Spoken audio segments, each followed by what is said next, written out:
New Captain Marvel images make her MCU origin even more confusing. The latest photos from seem to make her origin story a whole lot more confusing. Isn't your typical superhero origin story. When the film kicks off, Carol Danvers is already serving as a member of the elite Kree military unit known as the Star Force. The truth about her backstory will presumably be revealed through flashbacks. Putting the pieces together from the trailers, it looks as though Carol Danvers was an Air Force pilot who was sent to investigate a UFO sighting. She wound up caught in a dogfight between alien starfighters and was shot down.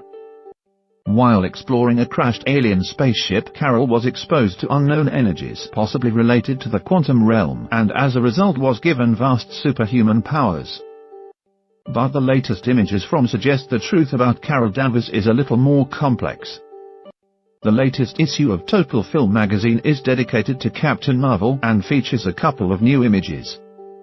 Their sister publication, Games Radar, has shared these online, and they certainly confuse matters.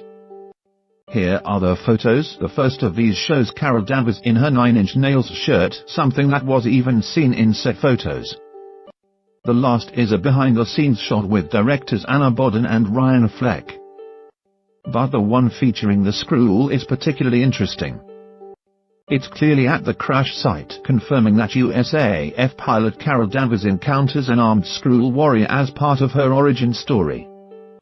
Surprisingly, though, according to Games Radar, the Skrull is Ben Mendelsohn's Talos. While this is definitely a Skrull who's been seen in the trailers before, visually it just doesn't quite look like any of the other images that have been released of Talos to date. It all seems rather odd. The trailers had already suggested a Skrull was present at the crash site, which made sense since by now it's looking certain that the Kree wiped Carol's memory of her life on Earth. One of the trailers included a disturbing voiceover in which Talos promised to reveal the truth to Captain Marvel, to explain who she really is and brainwash her into believing she's one of them. Presumably either Talos was personally on hand when Carol first gained her powers, or else his operatives have told him the truth that should set up a very interesting dynamic. Is Talos really the villain after all, or are the Kree the actual bad guys, the ones manipulating Captain Marvel into serving in their wars? It's been confirmed that is loosely inspired by the Kree-Skrull War, a comic book arc in which Earth got caught up in the battle between two voracious alien empires, neither one of which was truly good. Source: Total Film magazine. Via Games Radar. The same is probably true in as well.